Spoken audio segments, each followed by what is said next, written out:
Thank you very much, Christine. Good morning, ladies and gentlemen.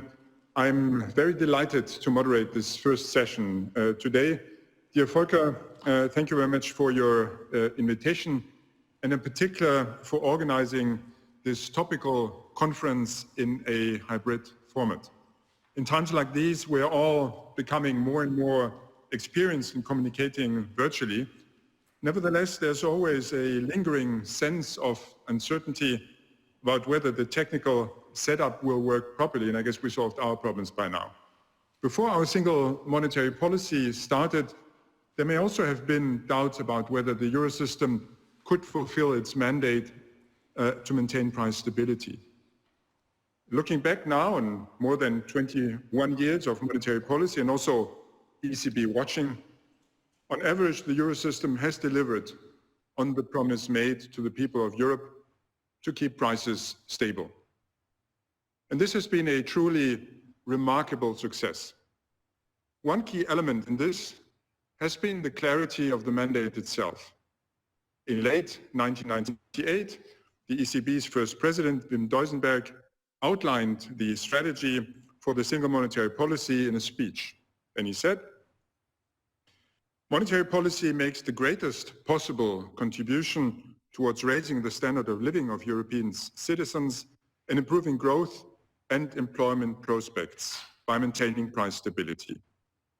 And this fundamental tenet also inspired the European treaties, which enshrine price stability as our primary objective.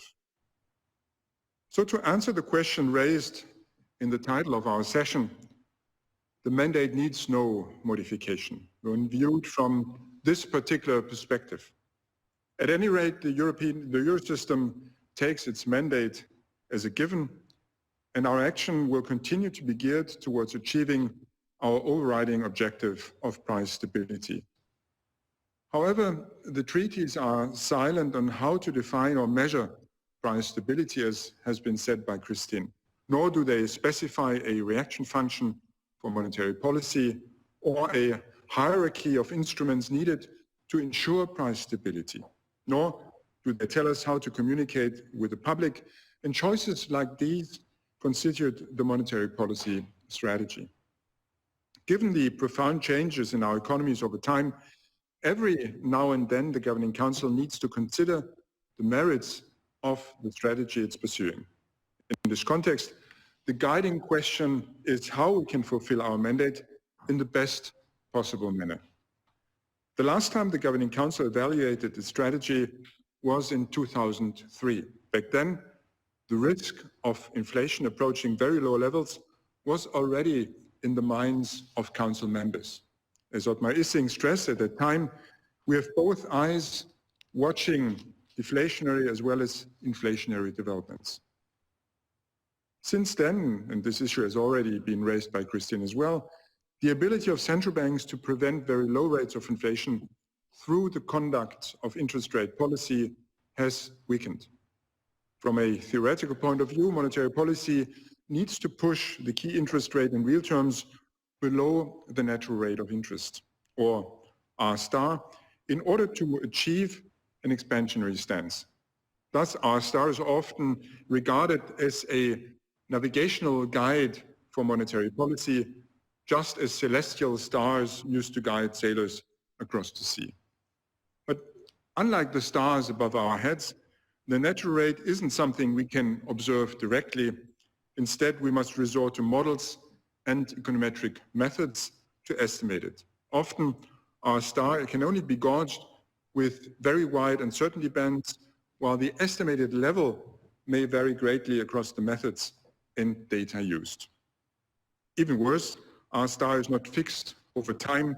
Fundamental forces such as demographic trends or productivity growth may shift it. Indeed, the empirical evidence across advanced economies points to a secular decline in the natural rate of interest that started back in the 80s and has continued since 2003. The resulting implications for monetary policies are challenging. At last year's Jackson Hole conference, Philip Lowe, the governor of the Reserve Bank of Australia, referred to them as the difficulty of navigating when the stars are shifting. In particular, central banks around the world are searching for ways to respond to the decline in the natural rate. Since policy rates may hit the lower bound more and more frequently, the leeway of traditional interest rate policy has, of course, diminished. In this context, the Federal Reserve shifts to a variant of average inflation targeting, and the clarification regarding the high importance it attaches to its employment objective grabbed the headlines recently. It is worth highlighting that we do not have a dual mandate like the Fed, and that is one reason why the decisions the Fed takes with regard to its monetary policy strategy cannot be simply transferred to the euro area, even though they may still enrich our own deliberations. Another response to the decline in our star could be a make-our of our monetary policy toolkit, such as incorporating asset purchases as a standard instrument. Clearly, large-scale purchases of government bonds, for instance, can be a legitimate and effective tool of monetary policy depending on their design. But as I have stressed numerous times, they risk also blurring the lines between monetary policy and fiscal policy, and this is a particular problem in the context of monetary union, where fiscal policy largely rests with the 19 member states. In a similar vein, we should also pay close attention to how we interpret our mandate. The euro system was granted independence in order to achieve its primary objective. The more widely we interpret our mandate, the greater the risk that we will become entangled with politics and overburden ourselves with too many tasks. As a consequence, our independence might be called into question, and rightly so.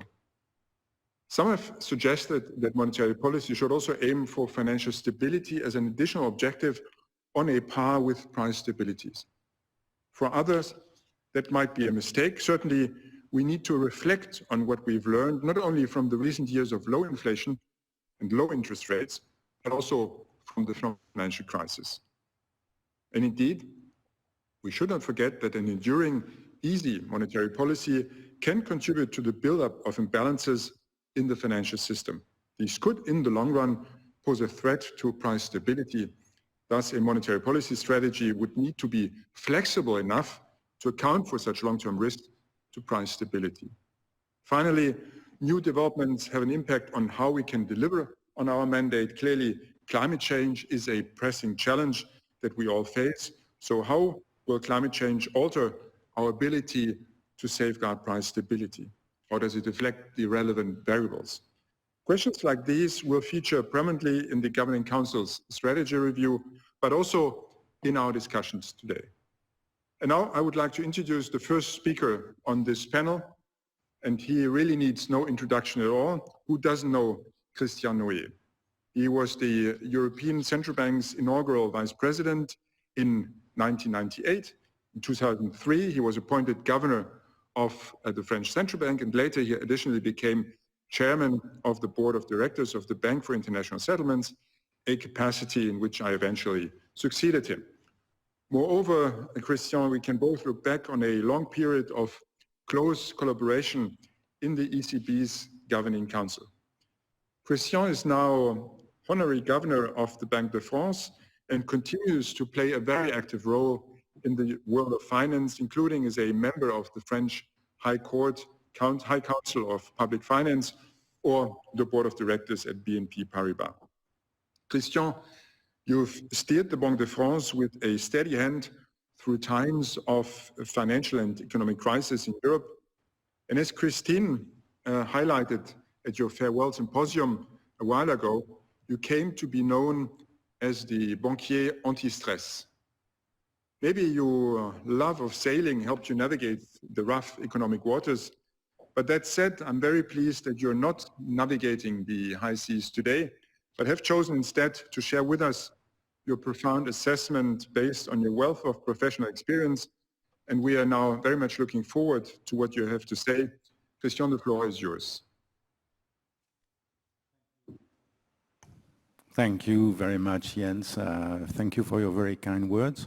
Thank you, Professor Weidmann, for inviting me to this conference and this roundtable.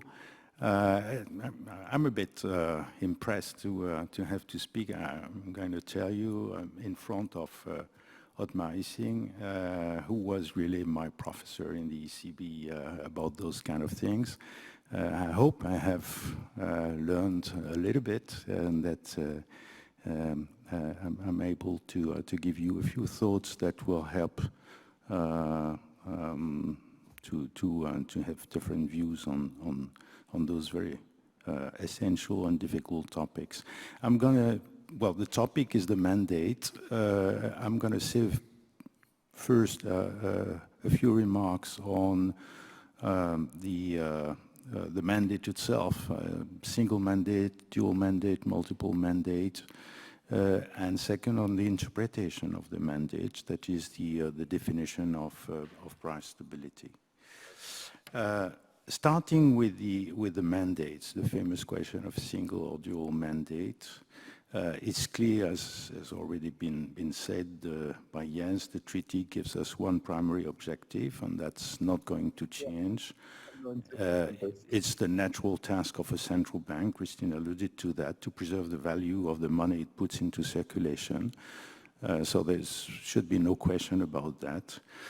The debate came from the fact that the treaty in Article 105 adds that the ECB, I mean, without prejudice to the achievement of price stability, the ECB should support the objectives of the community, which is a clear reference to Article 2, where you find different things, including, and that's most often the focus of commentators, employment and growth. This is something we heavily discussed around 2000, towards the beginning of the ECB. And well, thinking of that, I think there are fundamentally 4 types of objections to propose to move to a dual mandate. The first objection is very well known. It's a weak theoretical case.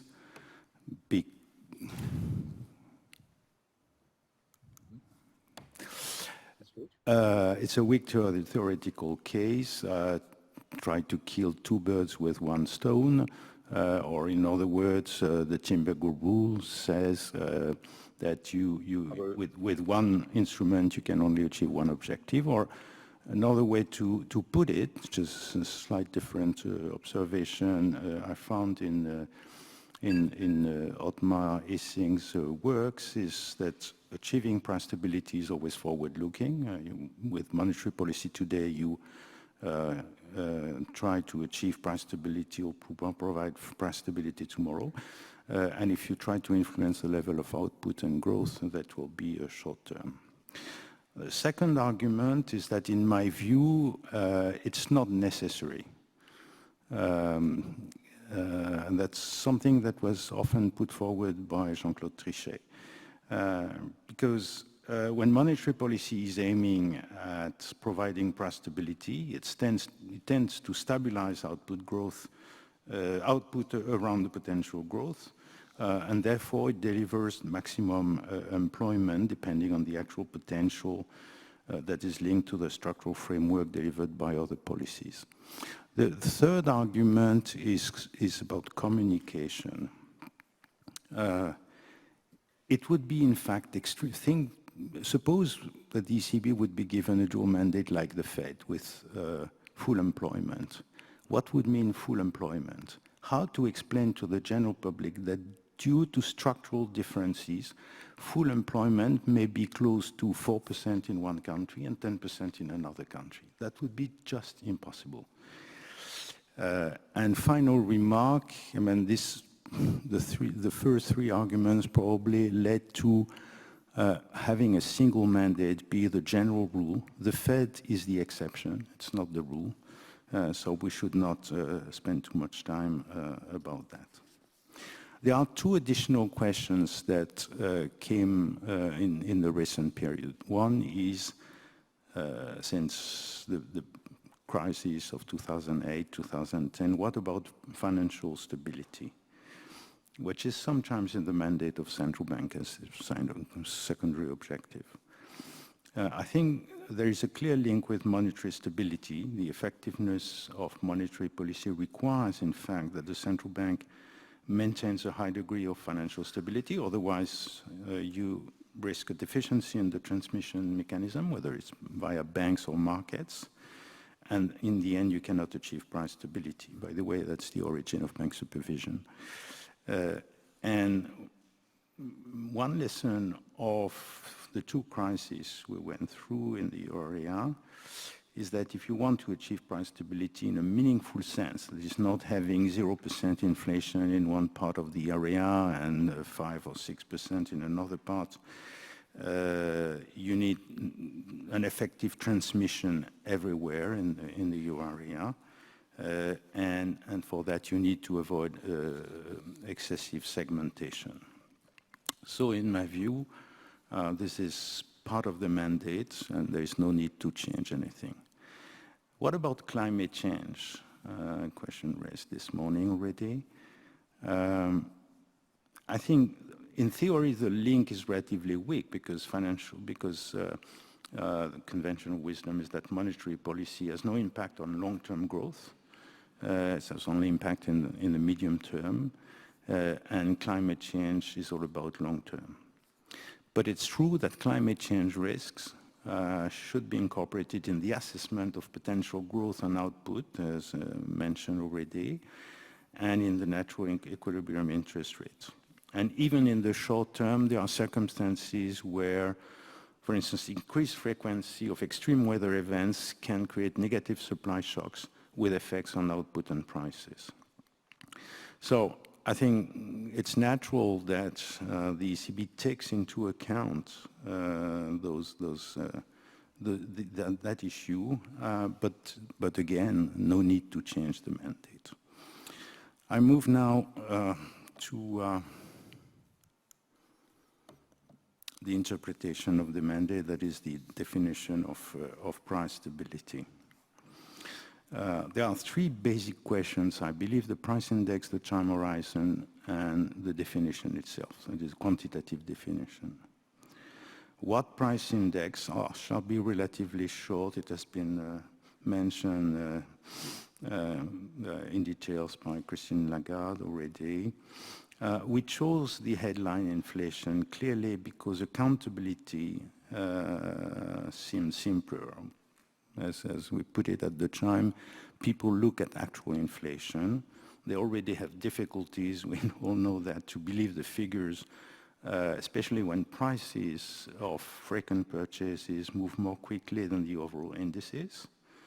And another argument is that since the objective is to be attained in the medium term, volatile components should not influence at that horizon, or if they do influence at that horizon, it means that those are structural changes that need to be taken into account in the value of money. So there were very strong arguments to make that choice.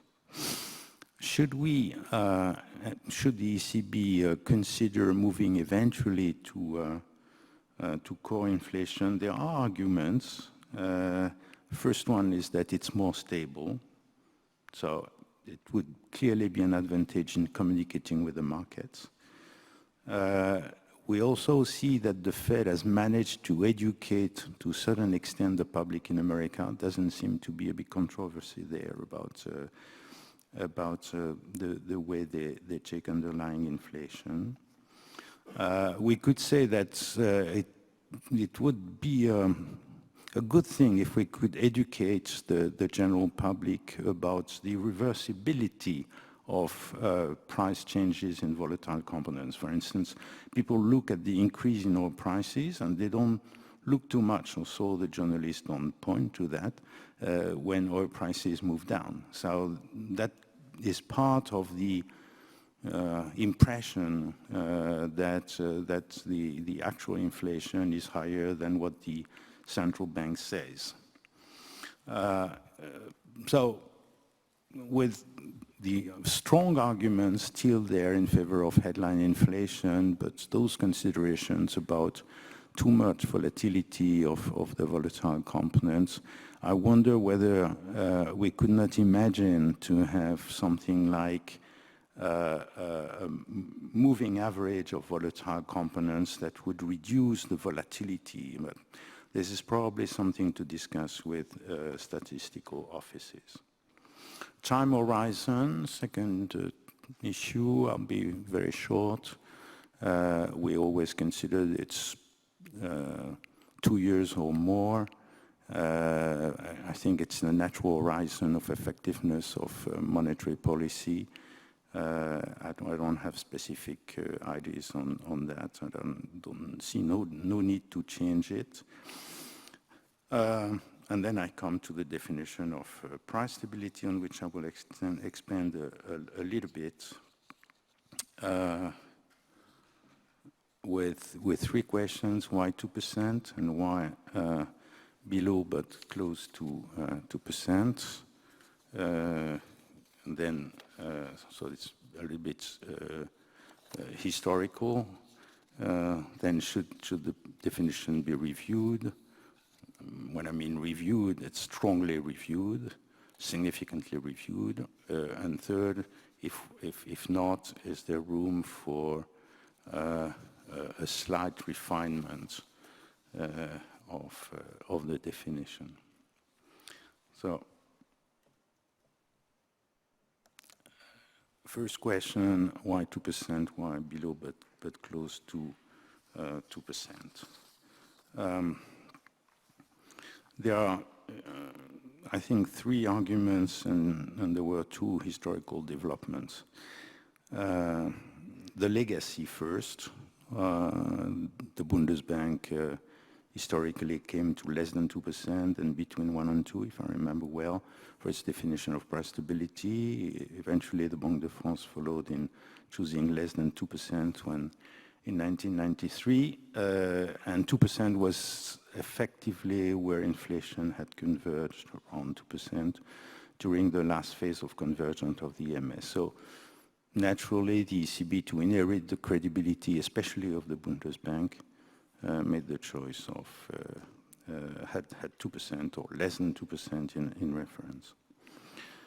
It was also common in advanced economies at the time. I remember that all the first inflation targeters, New Zealand, Australia, Canada, later the UK, chose 2%, admittedly with a range around their target, most often 1 to 3%, in order to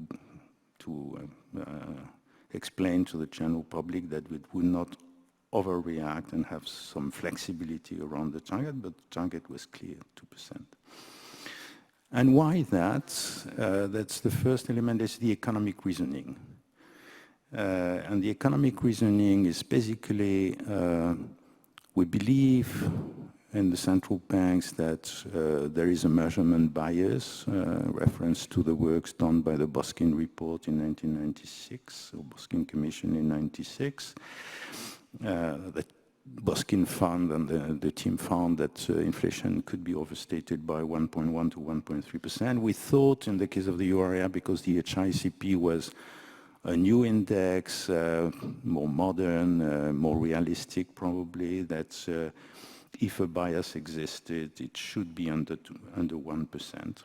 And so the basic reasoning was at a maximum 1%, reading 1% may mean 0, and we need a buffer of, say, 1% for the fluctuations over the cycle to be sure to remain in the positive territory. 1 plus 1 equal 2, or slightly less than 2. And why less than 2? Since the economic reasoning was showing that we could have chosen 2% or slightly less, I think we took the legacy definition, because the most important at the time was really to inherit the credibility, especially of the Bundesbank. Why close to 2? That came in 2003. When we started, I remember in a number of conferences, we were systemically accused of having an asymmetric objective. And I heard many, many times the argument that we would accept even deflation. And progressively, we clarified in our speeches that our objective in the medium term was in fact close to 2%. It was not at all anywhere between 0 and 2.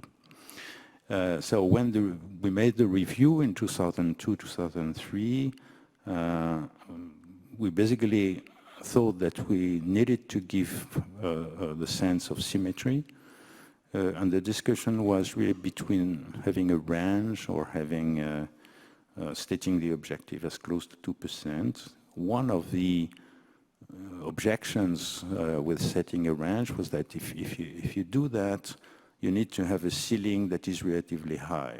For instance, if you take what the first targeters had done, 1 to 3%, well, 3% may appear as extremely high and give the impression, even if you really target 2% or close to 2%, it can give the impression to the general public that the central bank is ready to tolerate inflation.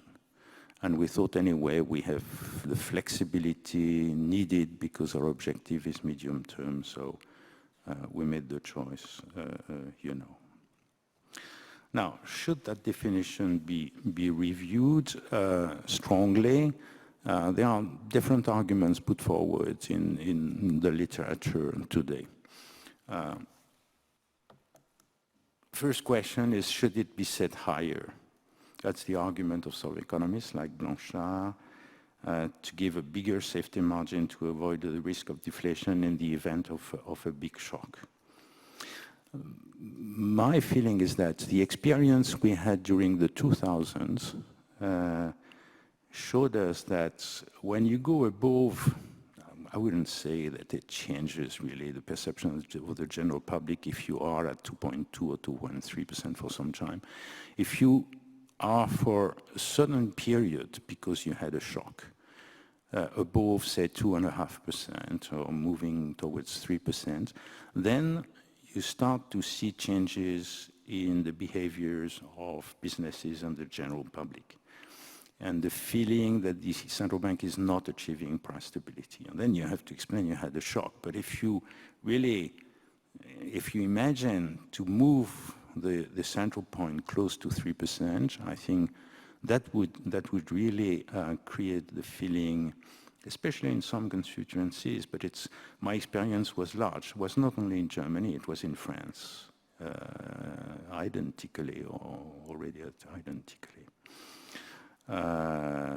And therefore, I don't believe in that. I also believe that when you are persistently lower, if you pretend to set an objective higher, it's really endangering, it would be really endangering the credibility of the central bank.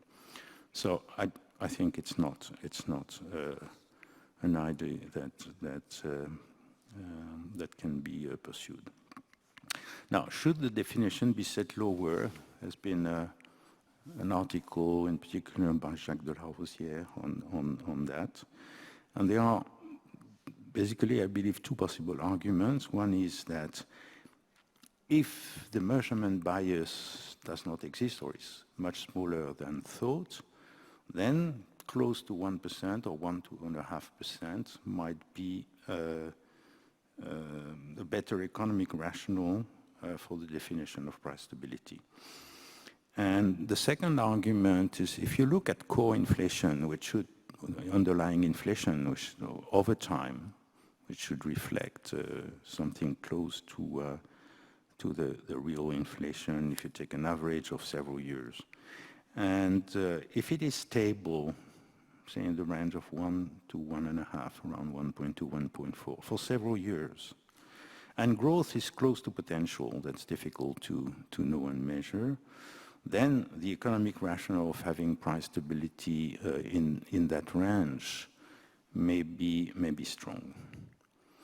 Now, I think there are several strong arguments against changing. The first one is credibility. To make it simple, if you change once, why not twice? then the credibility of the new target, if it's very different from the previous one,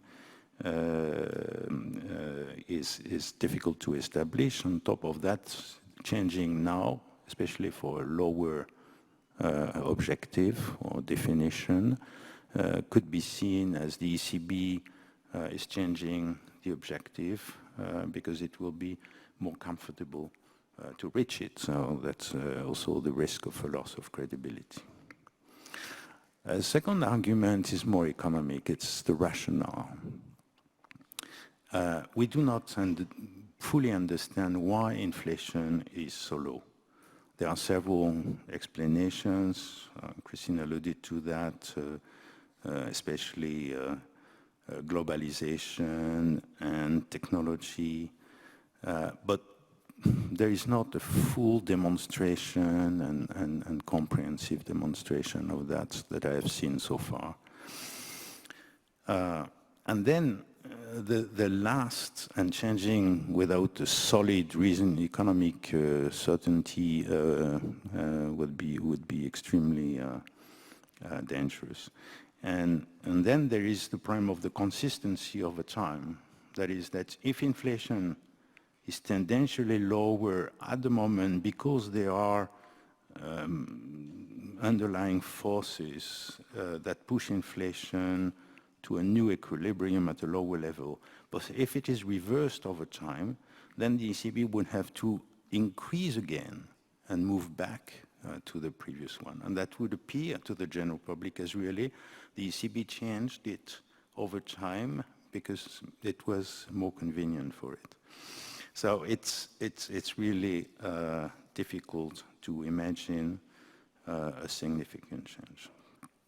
Now, I move to the last question, that is there room for a refinement without changing the mandate, not changing significantly the interpretation of the mandate, the definition, but could we imagine something which would be more in line with the reality with which the Governing Council is confronted, that is to withstand a period of prolonged low inflation? There are several possibilities that I see, none of which I must say is totally convincing to my mind. And we must always think that the objective is medium term, and that already provides flexibility and avoid the necessity of overreacting to deviations. The first idea would be to make explicit a range, keeping the central point, if we may say so, as below but close to 2%. And the range could be, I don't know, between 1 and 2.5%. So, it would be easier to understand that the ECB doesn't have to overreact when you are in this range. The risk is that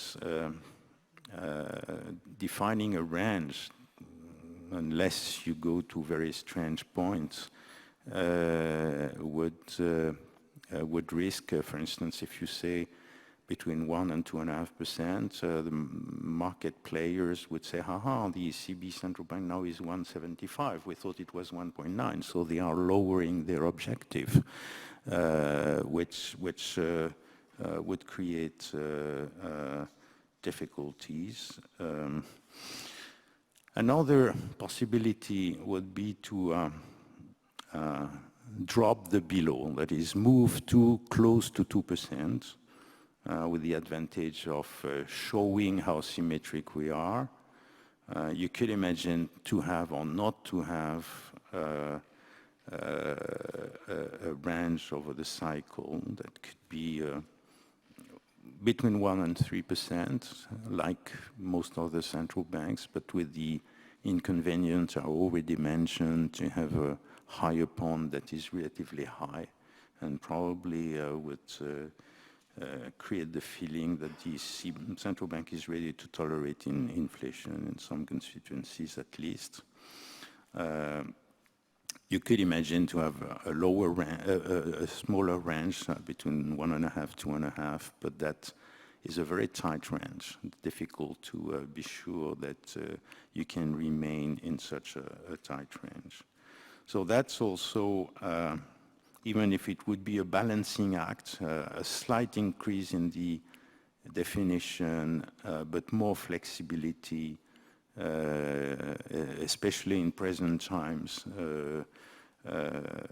for being downwards or down under the objective in the lower part of the range, but that would create real difficulties.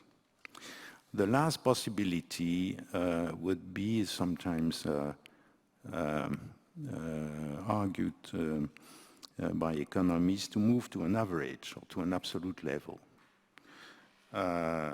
which probably would be could be acceptable within the mandate.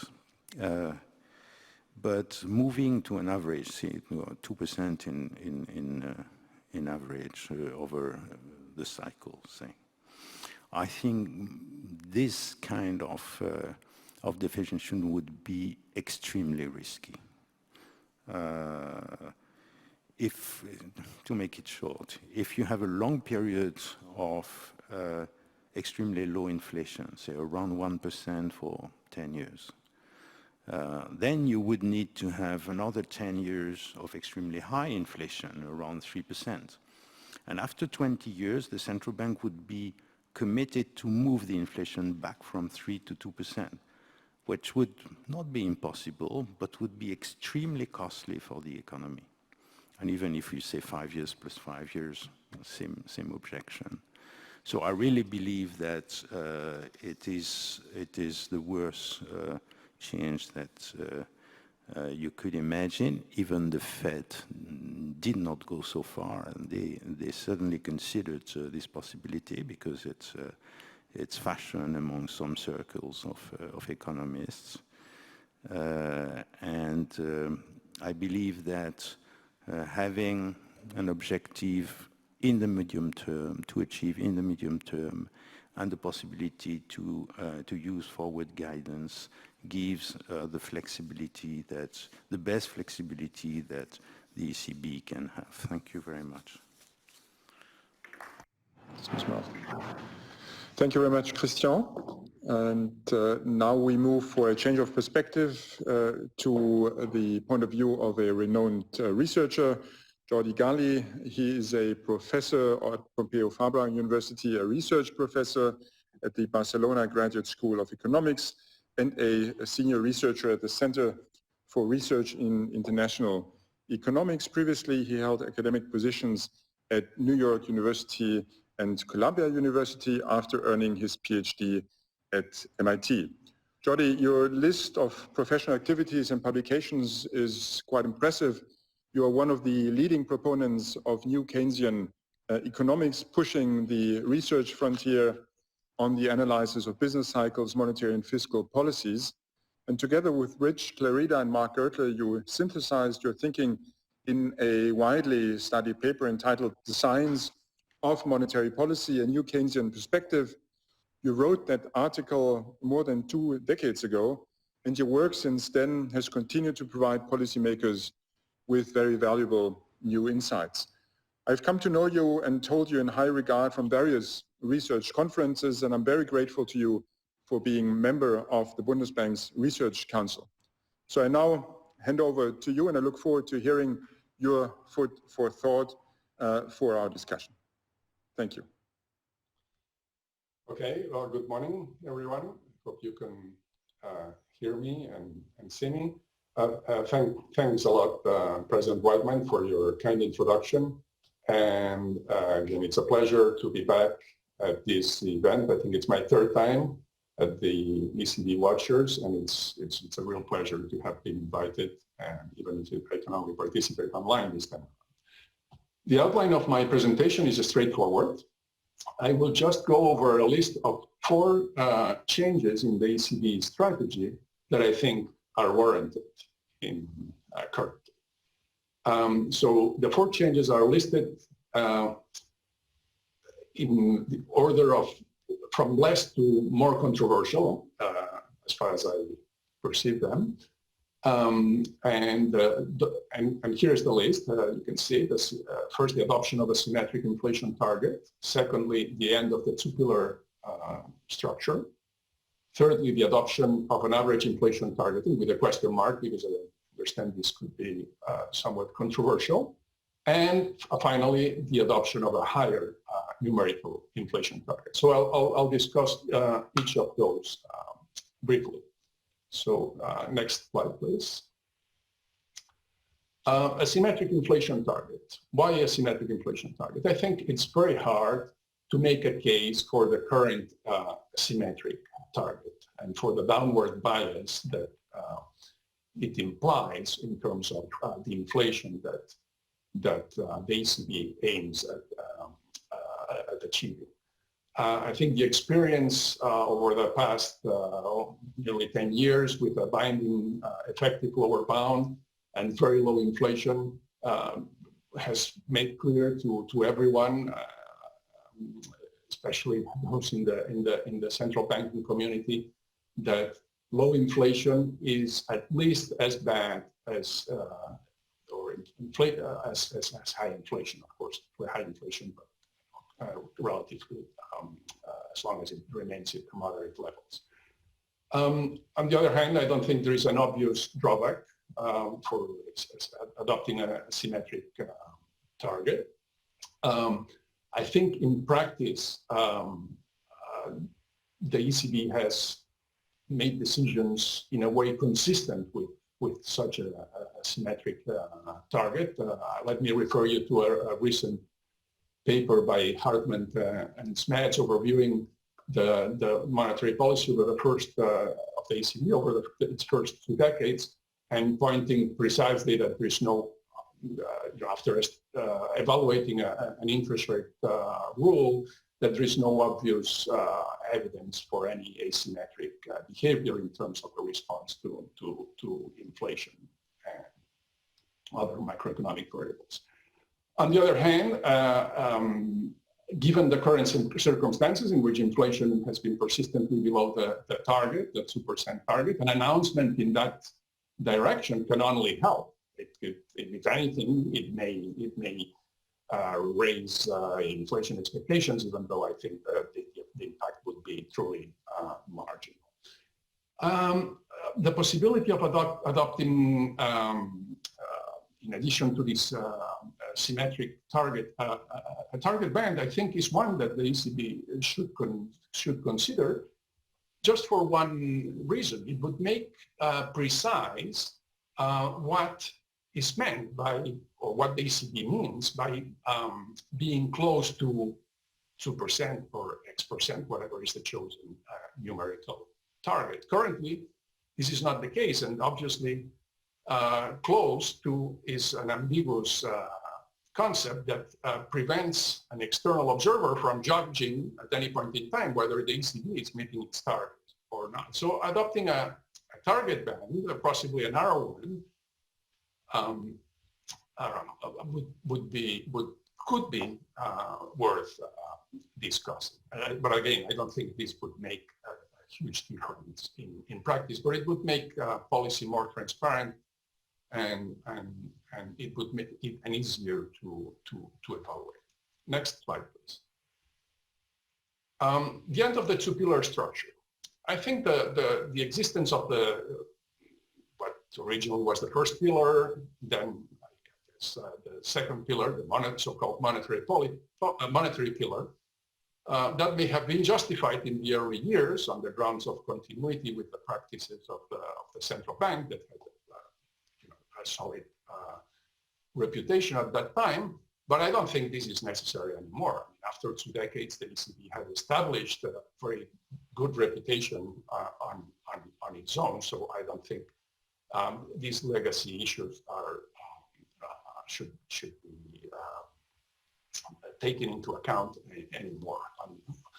Now, the monetary pillar was introduced on the grounds that there is a fundamental direct relationship between monetary aggregates and the price level, and thus for a central bank that aims at stabilizing prices, it's important to monitor such monetary aggregates. Now, this view, I think it's somewhat oversimplistic, and modern monetary theory certainly doesn't endorse a direct link between monetary aggregates and the price level. Monetary policy works through its effects on aggregate demand, output, employment, and marginal costs, and eventually the pricing decisions of firms. There is no direct link whatsoever between monetary aggregates and the price level. Now, in practice, I don't think this has been the existence of this monetary pillar. I don't think has been harmful at all, at least in a significant way. I don't have time now to elaborate on this. I have a paper that was published in 2012 called The Monetary Pillar and the Great Financial Crisis, which appeared in a online volume edited by the ECB, in which I make the case that despite the large fluctuations in M3 growth, no monetary policy decision that the ECB has taken, even during the financial crisis or before, was or hinged in a significant way on those monetary developments. On the other hand, as it was more a distraction than a useful tool, because given its important role in the definition and in the formal definition of the strategy, the ECB had to justify at each point in time, quite often in using very ad hoc arguments, the reason for the deviations of monetary aggregates from what was the reference value at that time. Now, I understand that after the review of 2003, the ECB broadened the content of the monetary pillar, and I think that was highly welcome. It emphasized more, it put more emphasis on financial indicators and study of the components and counterparts of M3 rather on M3 itself, and in particular on variables like the loans, the growth of loans to the private sector, to households, to firms, and so on. Now, I think these are important indicators that the central bank should follow and should monitor closely, in particular, to the extent that they have been shown to be early warning signs for financial crisis. And so from that point of view, it's important that the central bank monitors those indicators in the case of the ECB, in its role as an institution in charge of part of macroprudential policy. Now, from the point of view of monetary policy, in a strict sense, I think those financial indicators can be subsumed in the so-called economic analysis, okay, as indicators that provide evidence on the likely evolution of aggregate demand and hence on output, employment, costs, and eventually on prices, very much like other variables like the evolution of business confidence indices or the evolution of prices in energy markets and so on. Okay. Now, finally, on this point, I think it's very important to note that any constraints on the evolution of monetary aggregates that were imposed or that were established, but could be very relevant when it comes to adopting asset purchase programs that have proved so useful. And I think there is a widespread agreement on that in order to counteract the sovereign debt crisis, or currently in the face of the COVID crisis. I mean, some of those asset purchase programs may have, under certain circumstances, the current ones, for instance, some implications on monetary aggregates, but those should those implications, those large fluctuations that may imply on monetary aggregates should not preclude their use. Next slide, please. The third point, which comes with a question mark because it may be more controversial, is the adoption of some variant of average inflation targeting. That is the idea that in the face of a persistent shortfall of inflation from target, the central bank should aim at overshooting the target for some time. Now, I view average inflation targeting as an interesting idea. It certainly, it has been shown to have very nice properties in our theoretical models. And one can interpret it as a way of systematizing forward guidance, okay, or formalizing forward guidance, and hence making it more precise and reducing the uncertainty about what forward guidance means at any point in time. Now, I think it's very important if some kind of average inflation targeting strategy is adopted, that this is done with transparency, in a way as transparent as possible. Okay, I don't think the Fed has attained the degree of transparency to this point in its announcement when it announced the adoption of average inflation targeting. So let me mention some desirable features that the average inflation targeting strategy should have and that should be clarified explicitly, okay, if it is adopted. First, I think it should be made, the ECB would have to make clear that this would be an asymmetric average inflation targeting strategy, in the sense that it would not aim at lowering inflation below target after a period in which the inflation has overshot the target. Because among other things, because that would not be credible.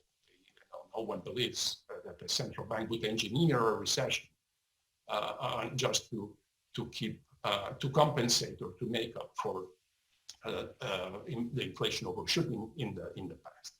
Secondly, I think it should be double contingent. What I mean by that, and that should be made explicit. Double contingent vis-a-vis a binding effective lower bound. The average inflation targeting should come into operation, come into place only when the ELB is binding, only then. Otherwise, the central bank, the ECB in this case, could follow just a flexible inflation targeting strategy as it has done until now. And also, it should specify that the ELB, the binding ELB, will not be abandoned until this average inflation target is attained. Okay, whereas that will require, among other things, a clarification of the extent of the intended overshoot. Okay, and that clarification should put limits in terms of the size of the desired overshooting, maybe as a fraction of the previous undershooting, or the time duration of the overshoot. Okay, in the absence of these clarifications, I think the adoption of average inflation targeting is bound to have very little impact. In fact, the announcement by the Fed had very little impact on markets. Now, what are the weaknesses of that strategy? Well, it hinges critically on anticipation effects by the public, and those are, work well in our theoretical models. It's not so obvious that it would work in practice. And also it requires some near surgical capabilities by the central bank in terms of steering inflation towards the desired levels. Okay? And especially given the flatness of the Phillips curve, that requirement may raise some doubts as to the ability of the central bank, the ECB in this case, to achieve it. So there's a trade-off between clarifying and specifying what the details of what average inflation targeting is, and the ability maybe to attain it and the risk of failure. That's why I say that this is somewhat controversial. Let me move on to the last point. Next slide, please. A higher inflation target. From a theoretical point of view, the adoption of a higher inflation target is a logical consequence of a permanently lower R star. So if the ECB believes that R star, okay, the neutral rate, has, for a variety of factors that are independent of monetary policy, presumably, has gone down permanently, I think the case for a higher inflation target is very hard to avoid. Okay. Otherwise, if the inflation target remains unchanged, the average nominal interest rates will be below what they were, and the incidence of a binding's effective lower bound will be much greater. Okay. Of course, that has to be counterbalanced with the costs of somewhat higher inflation. Next slide, please. So let me just show you a picture from a work in progress with Philippe Andrade, Jordi Galí and Julian Materon, in which we have analyzed the optimal inflation in the euro area, okay, based on the welfare analysis of an estimated DIG model for the euro area as a function of R star. Okay, so what you see here in this picture, the lines, the dashed lines, correspond to the estimates of R star before the financial crisis, actually slightly above 2%, and the implied optimal inflation target delivered by the model is actually below, but close to 2%, interestingly. Now, as you can see, if we allow R star to go down to, say, to a 1% or even lower, that implies an optimal inflation target of 3%. Okay, suggesting that the cost of inflation, as estimated by the model, at these very low, relatively low levels of inflation, are almost marginal compared to the benefits of having more policy space in order to respond to adverse shocks. So the slope of the curve are around 2% here, around an R star of 2% is roughly minus 0.9, which suggests that a decrease in R star of 1 percentage point should lead to implies an increase in the optimal inflation rate of 0.9 percentage points, almost 1-to-1. Next slide, please. Okay. Now, of course, the problem with a higher inflation target is the transition. Okay, the transition, especially given the current undershooting of the target. Okay, so that may an announcement today or in the near future of a higher inflation target would call into question the credibility of the ECB. So the approach that I suggest on those grounds, given that I think it's desirable to adopt that higher inflation target, okay, moderately higher inflation target, I think that approach should be based on two principles: gradualism and opportunism. Gradualism means that today or in the near future, the ECB should announce that it may be open to consider the possibility of revising the target to a higher value because of the arguments I just gave you and possibly other arguments sometime down the road, okay? But not in the immediate future.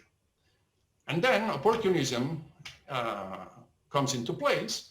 That target, that higher target, should be adopted only when inflation has been persistently above the current target.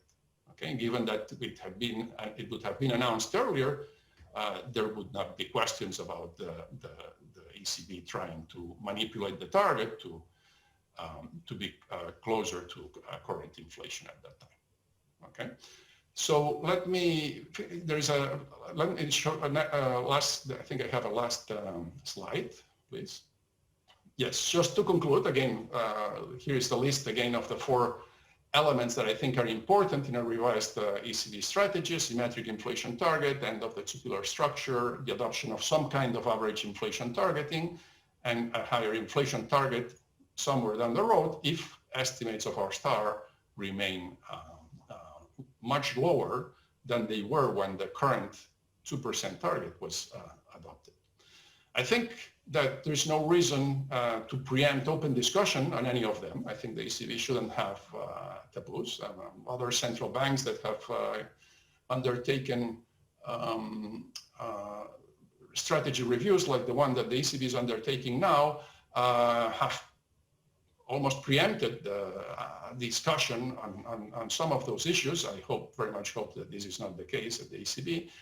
What I think is most important is to need to, whatever decisions are made regarding the strategies, they need to explain clearly why,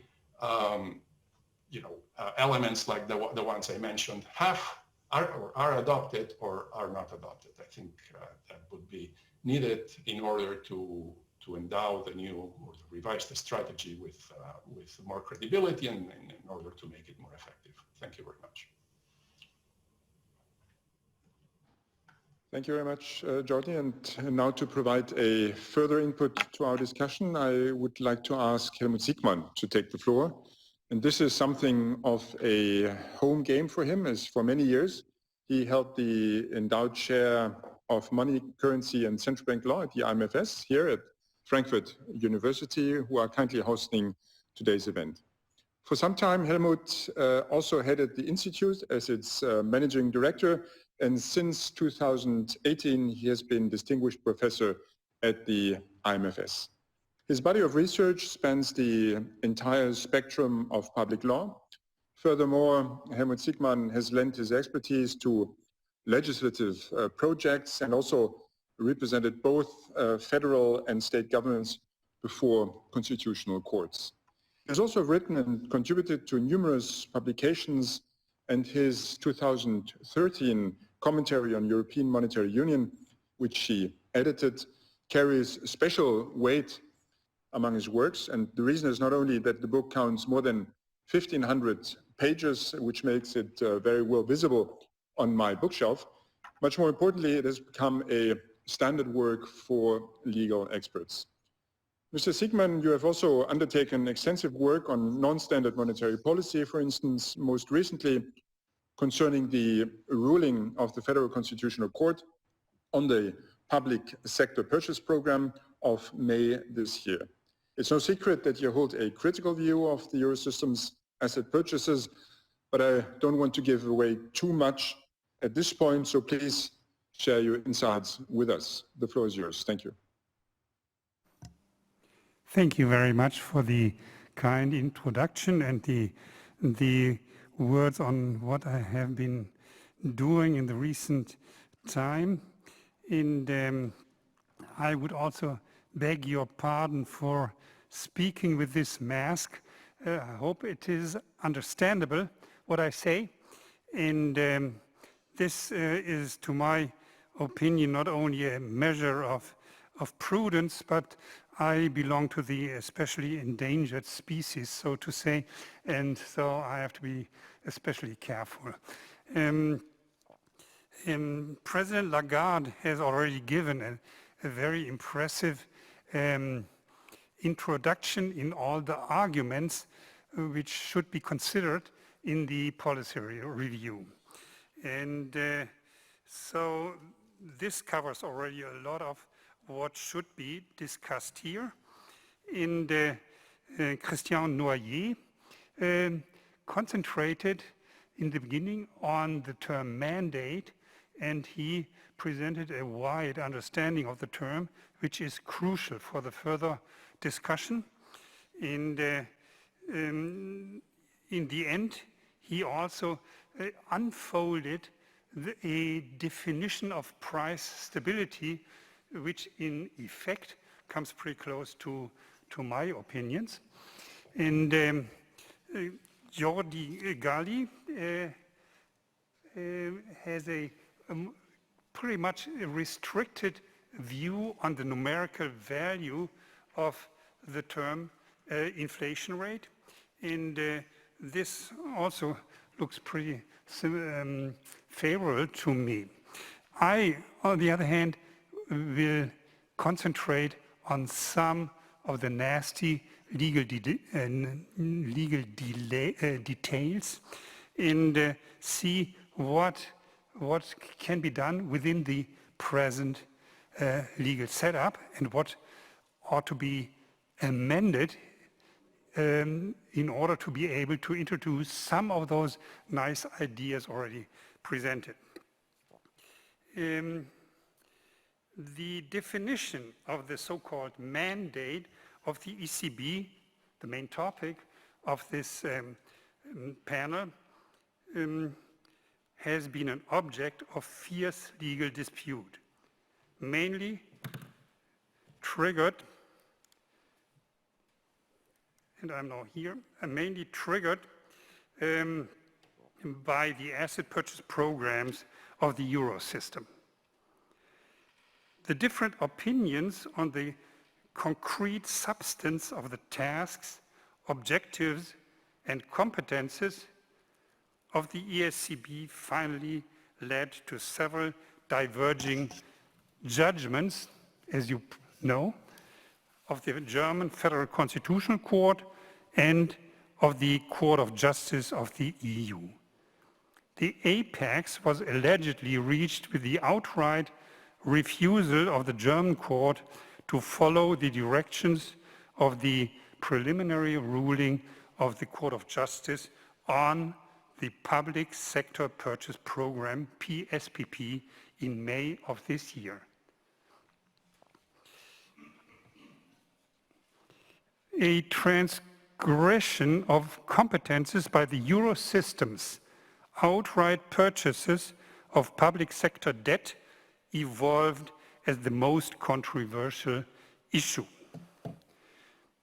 In the course of the debate, volume and timing of the purchases gained an increasing role. In judging it as either monetary policy, an exclusive competence of the EU, or economic policy left to the member states. Nevertheless, the Court of Justice of the EU dismissed without reservation all concerns of the German Federal Constitutional Court in its referral decisions as unfounded. It did not see a transgression of competences nor a prohibited monetary financing of government deficit, and judged both the OMT and the PSPP as in conformity with EU law. In its ensuing final judgment on the PSPP, the German court stated, in addition to its prior legal concerns and on the actions of the Euro system, a clear transgression of tasks and competences of another organ of the EU, this time of the Court of Justice of the EU. The court, in the opinion of the German court, bluntly failed to properly review the legality of the purchases and to question sufficiently the facts presented by the ECB. According to its ultra vires judicature, these twofold violations opened the door to its own review of acts of the institutions and organs of the EU normally reserved to the European Court. In the course of its own review, the European Union law, its own review of the European Union law, the court saw a violation of the fundamental principles of conferral and proportionality. The recourse to the principle of proportionality, however, is in my view highly questionable in the context of competences, but allowed a flexible answer to the opinion of the European Court.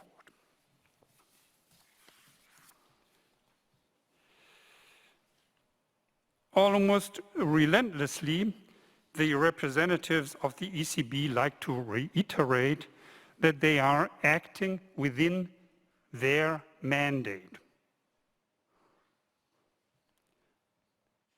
Christian Noyer has already elaborated on this term.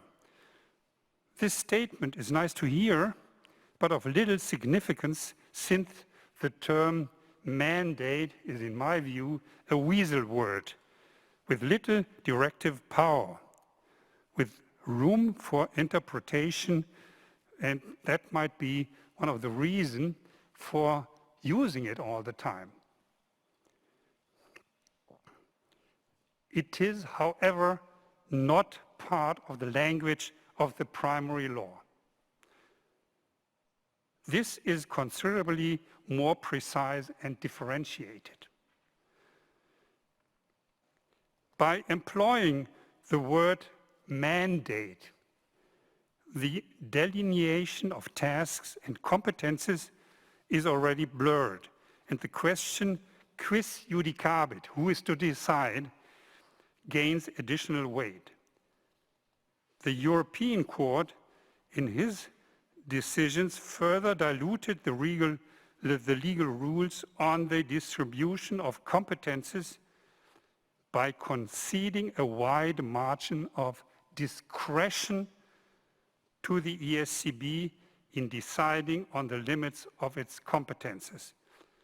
Thus, the institution affected decides almost autonomously on the scope of its competences. The strict rules of the primary law turn into non-binding guidelines, lacking widely judicial control. Such an interpretation is hardly compatible with the intention of the framers of the treaties to install a clear-cut distribution of competences between the EU and the member states. Has to be remembered. Economic policy is left to the member states without some explicit exceptions. The strict rules of the primary law turn, in addition, the requirements of the democratic principle and the principle of limited conferral, which are all fundamental to the primary law of the EU, are jeopardized. Moreover, the crucial stability of the institutional order of a multi-level organization like the EU is severely endangered. So, if you use the term mandate, it is questionable to give it a very wide, open meaning. And then, of course, like Christian Noyer has come to the result, there is little need for a modification of the mandate. Depends on the strategy on using this word, which is not part of the primary law.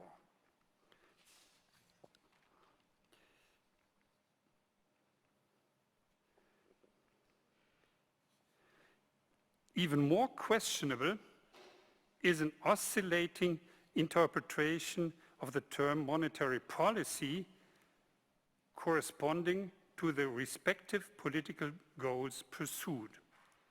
Such a situation-oriented understanding almost at will can, however, be noticed in the judicature of the European Court of Justice. With a narrow delineation in Pringle and a wide interpretation in Gauweiler and Weiss on PSPP. The same holds for the understanding of the term maintaining price stability, another topic Christian Noyer has already elaborated on. It is extended now quite often, including any inflation rate, no need for a modification if you see this objective, price stability, wide enough, and the stability of institutions, including the financial system and the banking system, or the prevention of recessions. All would be covered by the objective maintenance of price stability. The role model of the Federal Reserve System is not suitable in this context because it's in a completely different legal environment. And the Federal Reserve Act is not constitutional law and has a much wider explicit objective. For answering the question for the need of a modification, the ECB's mandate hinges in principle on three variables: the present delineation of the central bank mandate, basically a legal assessment, a normative economic evaluation of central bank tasks and their numerical values, like has been done by Jordi Galí, and an abstract appraisal of what central banks can and should achieve is not part of this talk. The same holds for the forecast, which is by its nature rather unreliable.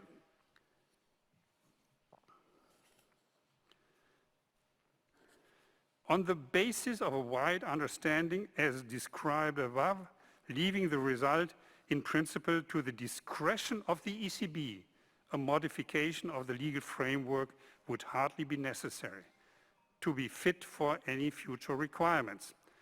On the basis of a strict understanding of the distribution of competences and its effective control by the judiciary, an amendment of the treaties would be indispensable. It seems to be safe to forecast strong objections of the German Federal Constitutional Court if it follows its present line of reasoning. Now, coming to the new interpretation of price stability and prohibition of monetary financing. First, the average inflation targeting. This has been touched upon already in the prior statements. A price stability target as an average over a specific period of time defined autonomously by the central bank would be questionable from the legal point of view as stated by the German Federal Constitutional Court. The European Court probably would tolerate that too. But looking at the democratic principle, it's already hard to accept that a numerical limit for an aspired inflation rate with its ramifications for almost everyone is set autonomously by an executive body like the ECB or the ECB. In some countries, this decision was even regarded as so crucial that it had to be set by the representatives of the people in Parliament. In conformity with this view, the primary law of the EU does not acknowledge the setting of an inflation target, not least by an executive body. The term inflation is totally foreign to the relevant clauses of the primary law. The ECB is strictly bound to the maintenance of price stability and not to pursue an inflation target, which is almost without question followed in the discussion we heard already today. Inflation target is no topic of the primary law of the EU. The ECB is strictly bound to the maintenance of price stability and not to pursue an inflation target, no matter what numerical value is attributed to it. Following this line of legal arguing, not only inflation targeting of any kind, but using an average inflation rate as a yardstick even more fails to comply with the wording and rationale of the primary law. The German legal literature at the time of framing the law, price stability meant 0%, which is often not respected anymore because nobody looks in those old commentaries and articles. However, usually a fairly wide band of numerical values as an outcome was accepted, but not as a goal. It would have to be doubted that the GFCC would accept a switch to such a different regime like average inflation targeting.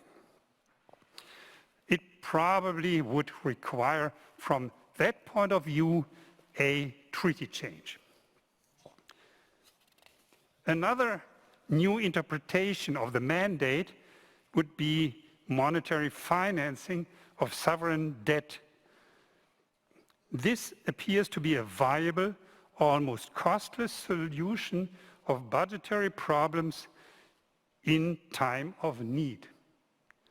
In effect, already the present asset purchase programs without a defined exit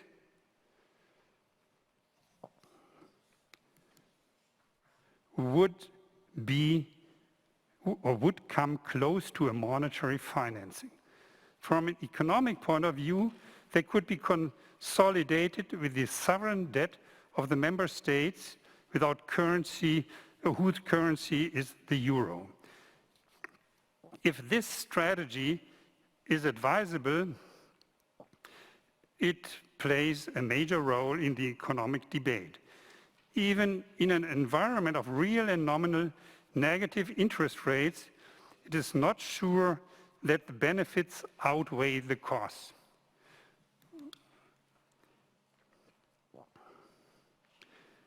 Four concerns have to be considered.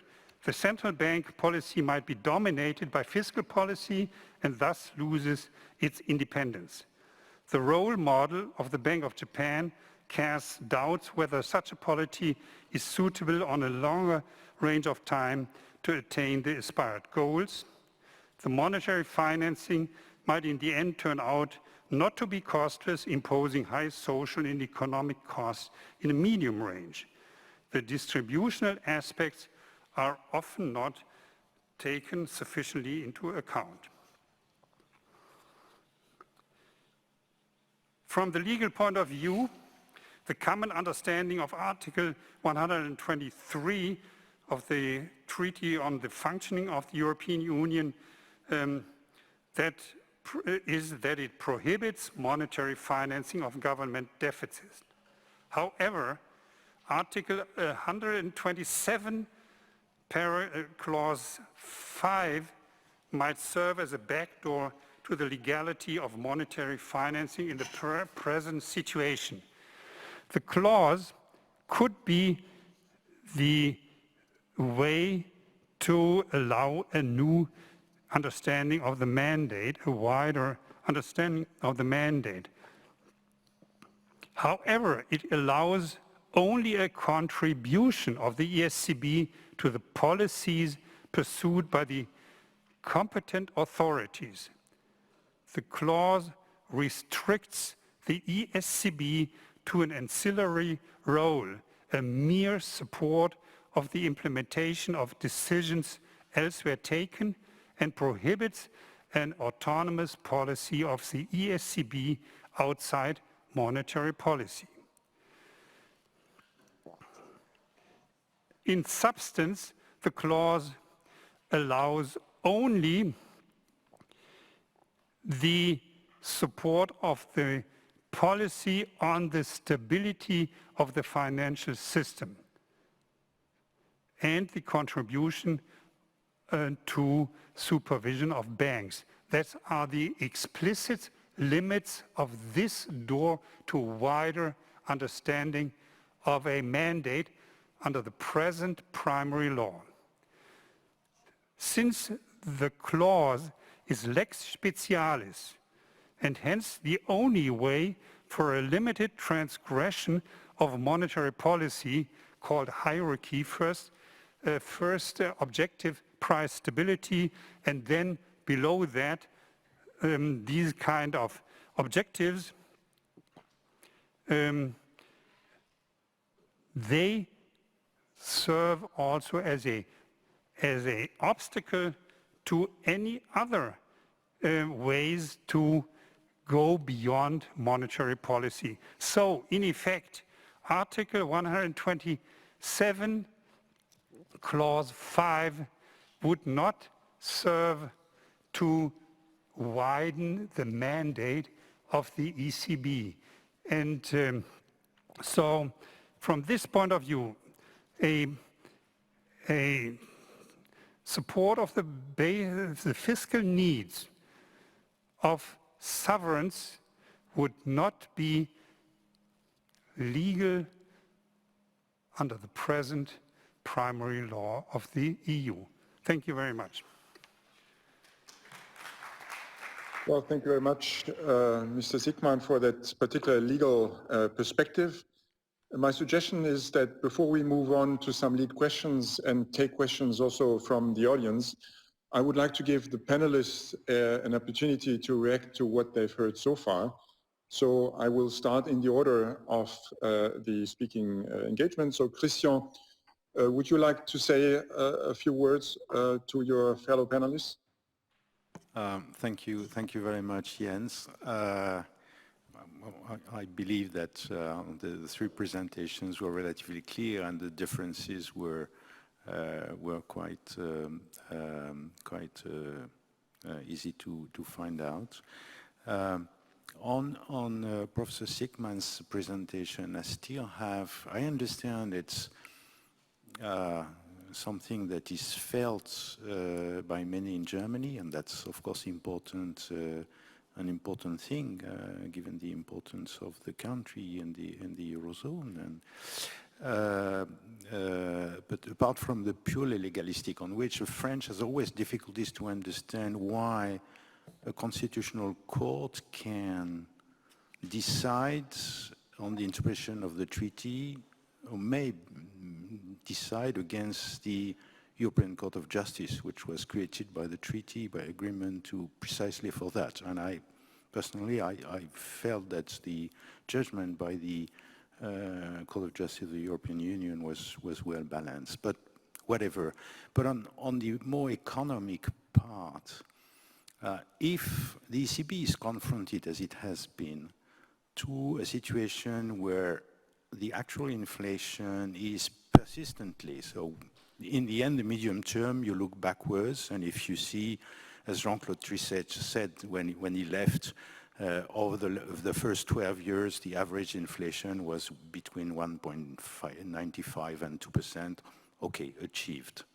But if you are persistently during a decade very far from the objective of the ECB, whatever the exact definition, but everybody agrees that it's a reasonable definition, and you are confronted with an enormous shock, and your interest rates are put in negative territory. And we know that they are already, it's already starting to be counterproductive in terms of transmission. And if you don't do asset purchases, you would have to push them, Christine Lagarde say, -2% to have the same effect, maybe more, we don't know. And that's probably a territory where you would have adverse consequences. That is, that there is no way the central bank could achieve price stability. And then, whatever the precise definition. And then, with conventional wisdom around the world has been, if you come to negative territory and you cannot push short-term interest rates further, what are the instruments you may use? Well, move to acting on the yield of the shape of the yield curve. Now, how do you do that? Where is the liquid assets, those that will influence the yield curve of all assets and also credit? And the only way is, unfortunately, maybe, is the pool of public asset purchases. that you can purchase. Now, of course, we all, I mean, the ECB, all the members of the Governing Council have been very conscious that it was a delicate thing because of the interdiction of monetary financing. So the ECB set up limits, rules to make sure that it would not distort things. But otherwise, if you cannot act on the shape of the yield curve, also if you cannot act on, like with the pandemic asset program, on limiting the disruption. I mean, imagine that in Germany at some point, in the old times before the euro, you would have had interest rates set up by the Bundesbank, say at 2%, the interest rates in part of the lender in line with that, 2, 2.5, 3%, not too far from that. And in other lender, the interest would have been of 10, 15, 20%. So absolutely no transmission of the policy of the Bundesbank. Do you think that the Bundesbank would have said, well, it's bad luck, part of Germany is moving into deflation and recession, but I cannot do anything? No, I'm sure they would have reacted differently because they would have been confronted with an absence of transmission of their policy and the risk, the clear risk to miss the objective of achieving price stability, not exactly the same numerical number in all lender, but in a reasonable, balanced way. So I really think that when the central bank is confronted with that, between the imperative that you must achieve price stability and the difficult choice of instruments, the ECB was legitimate, in my view, to choose to try to achieve the objective. Thank you, Christian. And I'm sure that Mr. Siekmann will take these two questions up just in a second. Jordi, do you want to respond to what you've heard? Yeah, just very quickly, a quick comment on Mr. Noyer's reference to the possibility of a change in behavior by the economic agents if inflation was to remain above 2%. I think this is very much a quantitative issue. I mean, how much higher than 2%? The empirical evidence that we have, especially, I mean, in particular, the one that focuses on the behavior of price-setting firms, the pricing decisions of firms, suggest that for ranges, below 4% and so on, there's no significant differeces. It's only when inflation has risen in above, say, or around 7, 8 or above that we observe substantial changes in behavior. So I think that from that point of view, and having an average inflation rate of around, say, 3% would not have a substantial impact in terms of the behavior and perception of economic agents. That's it. Thank you, Jordi. So, Mr. Siekmann, on those two questions, the first one regarding the special role the Constitutional Court in Germany claims in interpreting the European treaties, and then the legality of the sovereign bond purchases. Could you briefly respond to that? Because we do want to bring in our lead questions and questions from the audience as well. Only a very brief remark. The asset purchase program as such is not illegal in my view. It depends on time and volume and on the objective you pursue. And for taking care of structural differences inside the currency area, you have fiscal policy, you have the instruments of equalization, and we have also several instruments on the European level, and that's not part of the objective of and the tasks of the monetary authorities, to my view. Thank you very much. So we can now move on to some lead questions, and Thomas Möllers is the first on my list. Please go ahead. Thank you so much. We heard a lot of questions today about substantive questions about price policy. I like to stress a formal question. Madame Lagarde said listening and reflection are important, and is it just a new style because she's the very first lawyer as a president, or is it also a legal question? And then I like to refer to this German constitutional decision we just discussed. One reasoning of our court decision was institutions need to give reasons. We have to justify their reasons, their decisions, and we have our monthly decisions of our European Central Bank, and the audience are markets, the audience are the economists. But do we still, and if we discuss the future of a mandate of the European Central Bank, do we also nowadays have to address the decisions not only to lawyers, but also to a broader audience? That means, do we have to give further reasonings why, for example, the consumer price index is still relevant, but not the asset price index? Why we don't implement house prices or stock market prices by the price with stability? Or if we discuss if a climate change is a mandate of the European Central Bank, do we have to give reasons not only to economists, which would or must be persuaded in the markets, but to lawyers because of this German Constitutional Court decision, and to the audience, to the public, because we like that the Swiss European Central Bank should have a big acceptance under the public. Thank you very much. Why, Christian, don't you take this question? Thank you, Jens. I must say, during my life as a central banker, I've been confronted hundreds of times, and I'm sure all my colleagues had exactly the same to the question by varied audiences, and we were not always, and I'm sure the members of the Governing Council are not always speaking to market players, but also to larger audiences and have to respond to questions of the general public. And they perceive in general the inflation as higher than we measure it.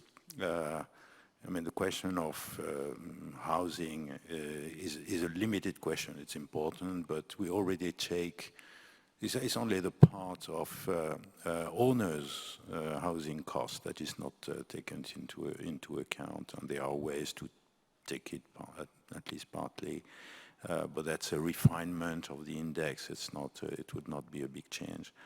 But the problem is more generally that what the people, the general public, are looking at is the price of things that they buy every day. So what do they buy every day or every week? It's gasoline, it's coffee in a coffee shop, it's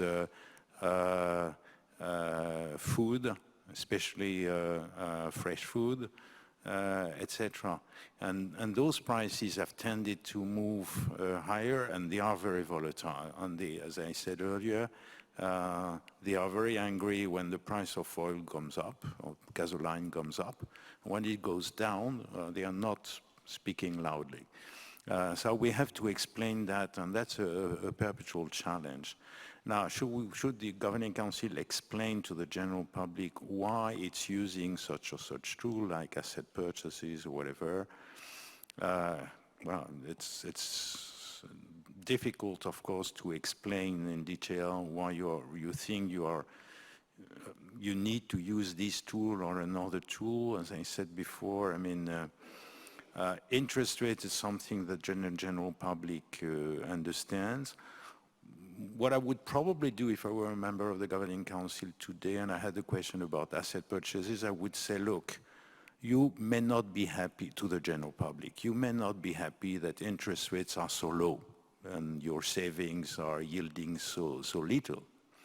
So imagine that if we were not doing those asset purchases that in effect have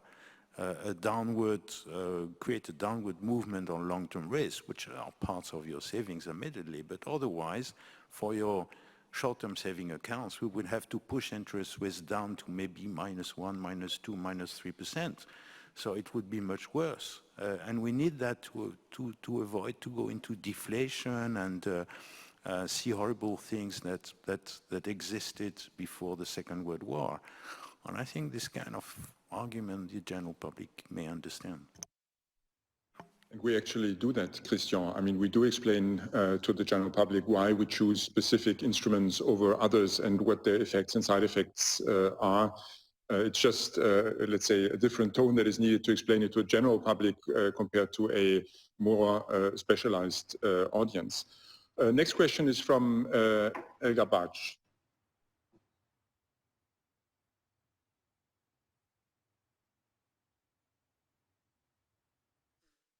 Elga?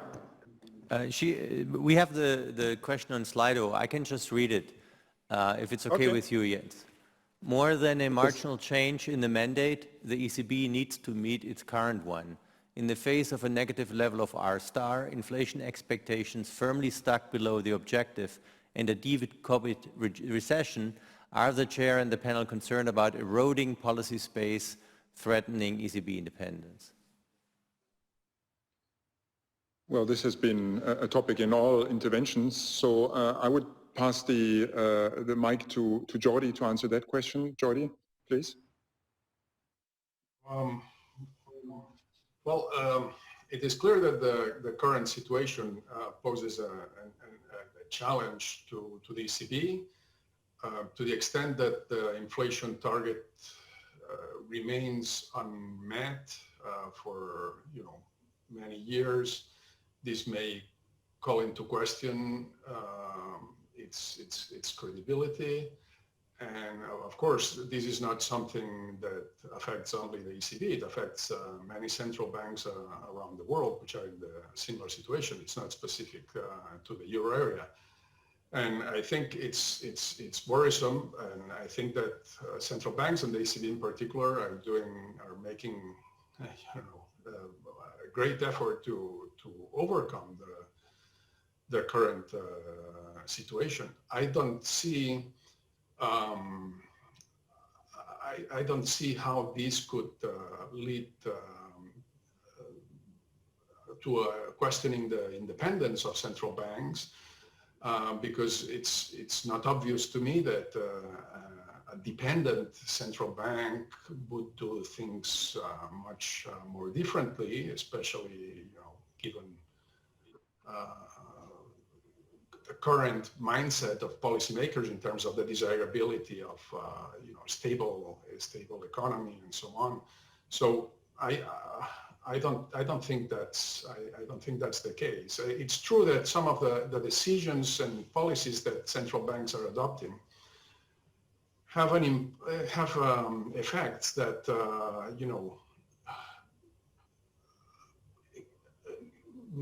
impact, for instance, have an impact on income and wealth distribution. And I think it's only natural that the public wonders, why unelected officials can make such decisions, and that's why.